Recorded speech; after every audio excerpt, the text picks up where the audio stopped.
This is Underground Opera.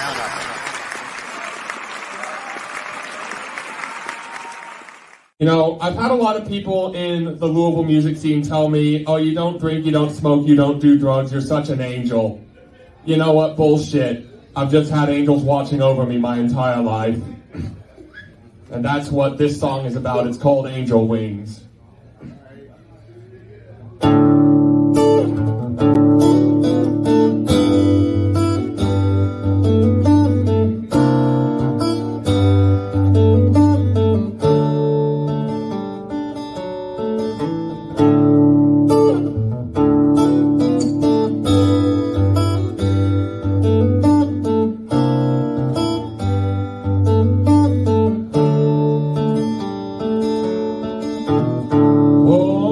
Someone buy me a pair of angel wings to sail right over these cold and stormy seas.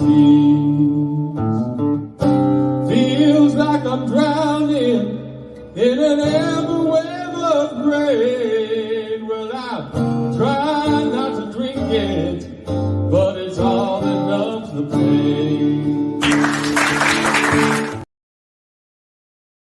Welcome to Undergroundopolis, everybody. Here we are again. I'm just going to make one little announcement this Thursday night. The local ruckus presented by Undergroundopolis. This Thursday, we're at 21st in Germantown. 21st has been giving me one Thursday a month to put on a show by Undergroundopolis, and it's really cool of them.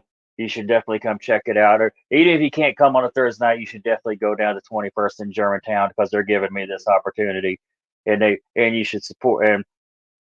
Support local business, support your local musicians, support your local artists. And they got all of them there. They got poets, comedians, everything there. So it's a really good. It's a really convenient location. And damn it, I can't remember the location, but there'll be a link in the description. I think it's 1403 South Shelby Street, Louisville, Kentucky. They're usually all right. I'm smart enough to write this stuff down before the show, but today I screwed up. But there will be a link in the description, of course. My next guest, I met at 21st in Germantown when I was running the open mic there on Sunday nights. I'm pretty sure that's where I met him. And I've started seeing him very regularly at not just at my open mic, but at ones I go to. And by the way, if you're not at an open mic tonight, you should be, or hopefully, if you're not at an open mic tonight, you'll be at KFC Yum Center seeing Bush, because I've seen Bush before, and Bush is a really great concert. I won't be able to go this time, but I will see them again. And my friends Smothering and Bush from Lexington are going to be playing Thursday at the Fish Tank in Lexington, and they're an all-female Bush tribute act, and they may or may not be coming on the show. Mostly may. But anyway, my next guest. Oh, I lost myself on that one. My next guest, like I said, I was meeting him at open mics, and there was something else I was going to say, and I'm sure it'll pop back up, but I'm going to bring him right on. Let's just go ahead and bring him right on here. Yeah. And you cough right when I bring you on. I know what I was going to say. You just got a little teaser of his upcoming single, and that's all you're going to get is a little teaser, because you're going to have to either go see him live or wait for it to drop. But you got a little teaser, and he's got other stuff out, by the way.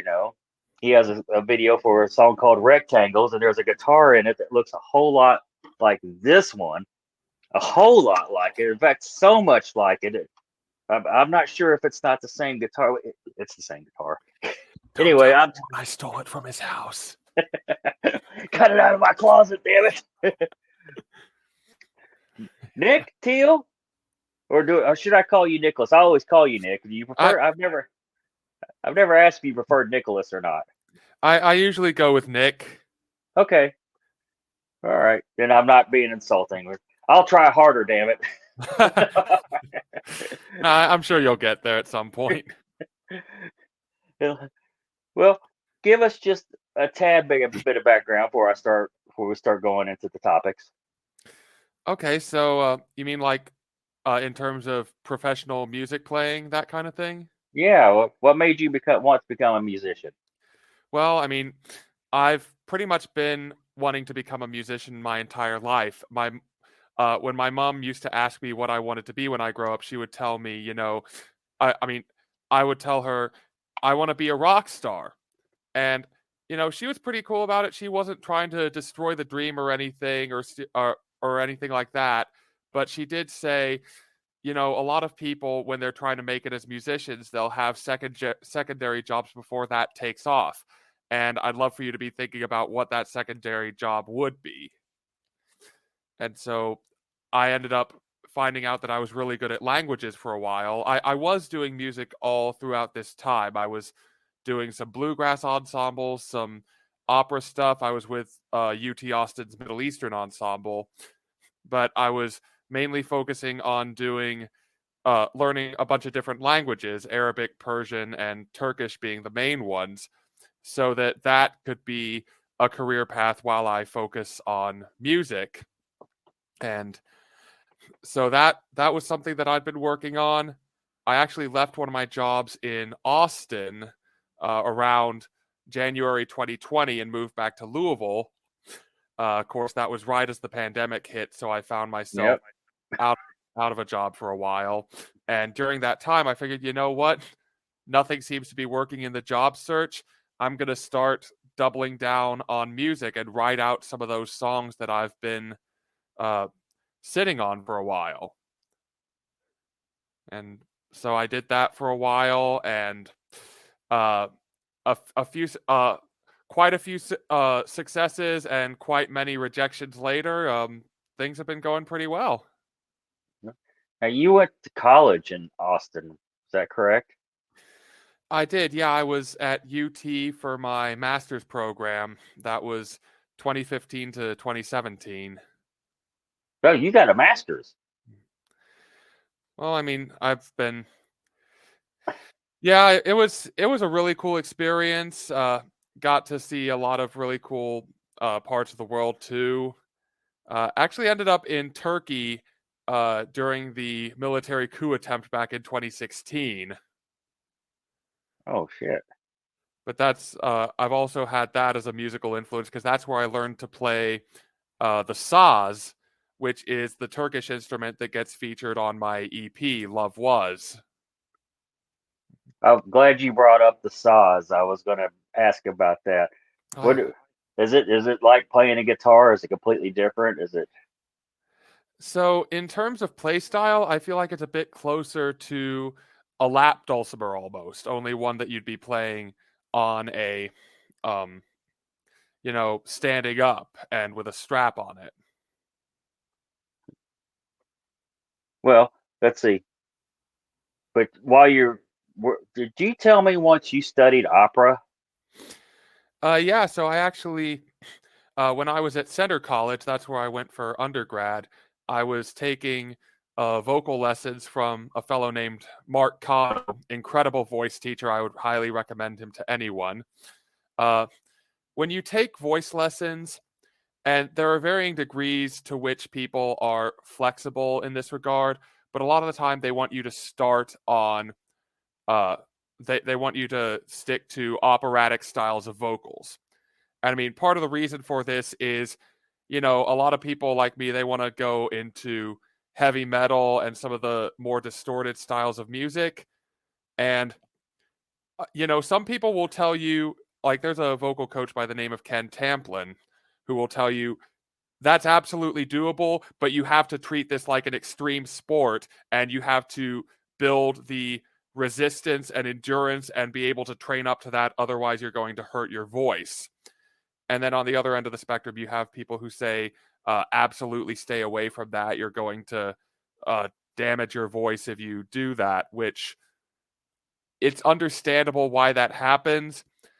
But, you're telling a 16 or 17-year-old that they can't sing metal music.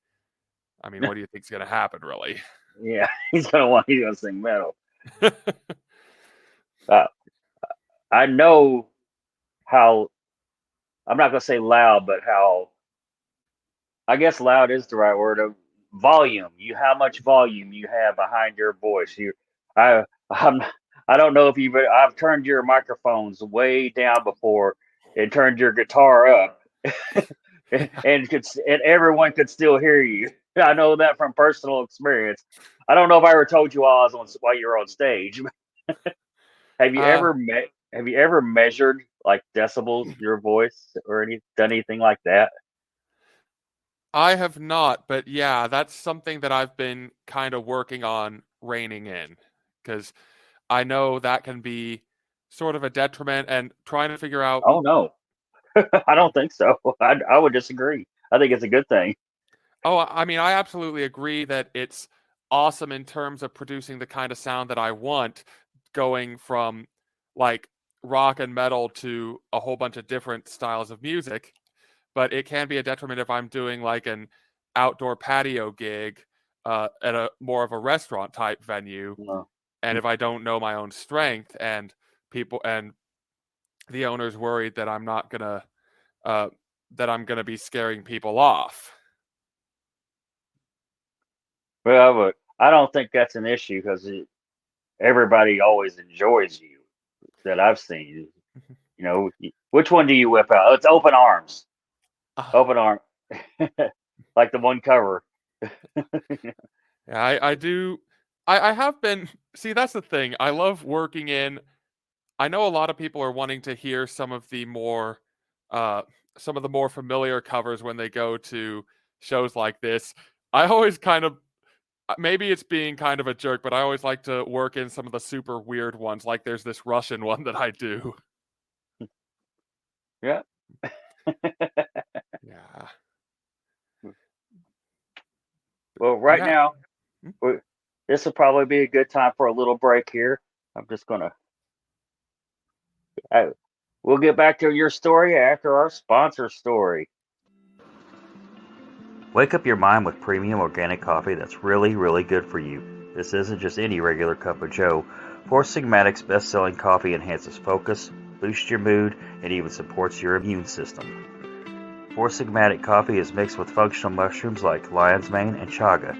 These superfoods are some of the most steady, wellness-supporting supplements on the planet, now easily mixed into your daily favorites. Guaranteed delicious and loved by thousands, over 1 million cups served, 100,000 plus monthly subscribers, and over 30,000 5-star reviews. Try it risk-free, and if you don't love it, you get your money back. Use the code ROBUNDERGROUND to subscribe and to save 30% off your subscription. It's 20% without it. Or you can just click the link in the description, or be sure to try Four Sigmatic Natural Coffee. Yeah, now that we got that out of the way, was Rectangles your first video? So I think the first video would have been the one for Love Was. That was back in 2021. What? Let's tell me about that. So yeah, so of course I've mentioned the EP a bit. This was back when we started the recording process back in late 2020. This was after I'd finally gotten a job doing some translation stuff, and I started being able to save up some money to spend on an EP. So I ended up working with a friend of mine, Austin Talbert, who was on the metal scene for a while with a band called Manic Method. He has been so he's moved to Frankfurt since then, and he is more active in composing Christian music these days, including Christian metal that is pretty awesome, actually. But yeah, so we were working with he had a recording studio in his apartment. He brought me in to record some of the songs that I'd been working on, including Love Was. And that's the one where I really featured the saws, because of course when I was in Turkey and when I was at UT Austin, I learned a lot of the traditional ways of playing the saws. But as I kind of experimented with it, I found out that it's really well suited to like Led Zeppelin and Soundgarden and some of that heavier stuff. Yeah. I think because it has such an emphasis on like drones and open tunings, it works out really well for that. Yeah.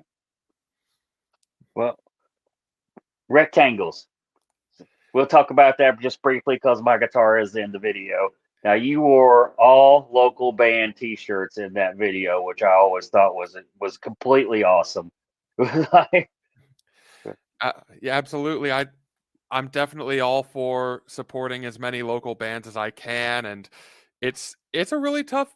You know it is. It's an incredibly tough Mhm. business to get into and stay in. It's a curl business, is what I would say. Yeah, and it's like on. I mean, and thank you so much for letting me use that guitar. That was a really nice touch in that. That was a lot of. That was a really cool thing. So that song actually goes back to when I was at UT Austin as well, because my parents were kind of helping me go down to UT and find a housing situation. And they were looking at all these bells and whistles I didn't really care about. Like, does it have a pool? How many windows does it have? And finally, one of the landladies is like, why don't we ask Nick what he thinks? So she asked me to choose between these two apartments on this floor plan. And I'm looking at this floor plan and I'm just like, they both look equally rectangular to me. That's where the song came from. Yep, that ended up turning into a catchphrase of mine, and then I believe it was 2019, no, 2018 maybe. No, probably 2018ish that I started turning it into a song. But you brought up Manic Method, and I was like, I didn't know they weren't still around. Are they not still around? So I believe they disbanded in 2020, but they've actually gotten together and they started a new project called Only by Faith. I don't know if that's still operating, but Oh, actually their drummer was a really big part of my EP, is my full album as well, Still in Limbo, because I was working on that with Austin and a friend of his, Travis, who's done some production and sound engineering work in Nashville. But we also brought Gabe in to do some drum work on that. The Fat Lion, Water Ski, Don't Let Him Take the Temple, and I Forgive You. He's on all of those. He does a absolutely phenomenal job on it too. so Water Ski's not already recorded? It is already recorded. Yeah, that's on Still in Limbo. Okay, because I do like that song. That's one of my probably that's right. That's up there with Awesome. my favorites. Some of my favorite songs of yours. Of course, Rectangles, because get Yeah, the guitar. that's that's the one that sort of. I feel like that's the one that sort of become my standard. A lot of people seem to really enjoy Water Ski, and I'm absolutely thrilled about it. I like Water Ski too, man. It's a really great song. So, Angel Wings. Yeah. What's the story behind that? So I've had a few people, as I mentioned in that video, I've had a few people talk about, oh my gosh, you're such an angel. You don't drink, you don't smoke, and you don't do drugs. And it's like, of course, I do appreciate it because that's something I've worked very hard on. But also, that's not necessarily being an angel. That's just as much having access to people who can steer you away from that kind of lifestyle and not being surrounded by it, or being able to learn from those who are in that lifestyle in a safer way. And not everyone has access to that. There's so much generational trauma and environment that factors into those kind of tendencies, and it's so and when I'm talking in that intro lyric, won't someone buy me a pair of angel wings, so much of it has to do with access to better help or uh, financial situations. I know, and I've been guilty of not understanding this too. Tried to I've watched people struggle with depression, and I've sort of said, I'd really encourage you to see someone about this and go to a therapist. I mean, it doesn't mean you're crazy or anything. It just means that, I mean, a lot of people need help sometimes. And I've been to quite a few therapists in my life, but growing up that way, you don't really realize not everyone can afford that. And you're going to do, when is that going to be released? That's going to be released in May. I'm still working on a venue for that.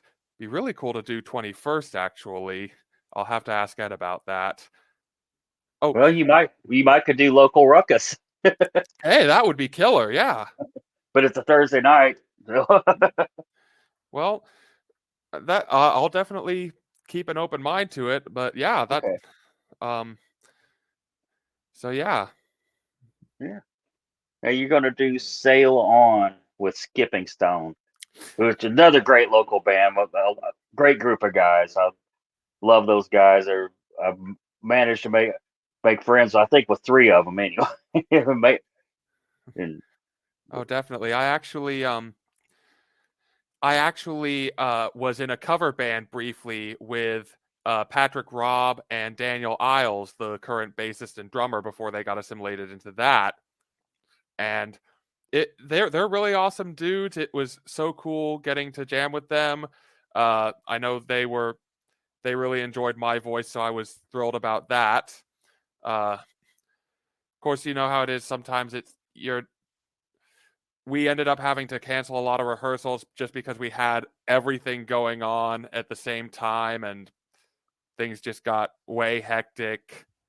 They got assimilated into Skipping Stone, and we ended up kind of disbanding. I really needed to work on my solo music anyway, so it kind of made sense. well, you got a list of shows you want to plug in before we wrap it up? Yeah, so one thing I should mention, February, I believe it's the 24th. Yes, 24th. So Ed has asked me to sing the national anthem at this comedy showdown thing that he and some people are putting on. I actually did that last year, or it might have been 2021 actually, and it was a whole lot of fun. I'm really excited to do it again. I'd love to stick around this time because last time I had to jet right to another show. But in addition, I'll be in Lexington a few times in March. I'm playing a place called Girls, Girls, Girls Burritos with A Joke, which is the band of a friend of mine, Alan Day from Lexington. And then I'll also be playing The Nook in Danville on March 24th with Taylor Catherine and Cherry Chub. Yeah. Don't you love playing in Lexington, though? I do.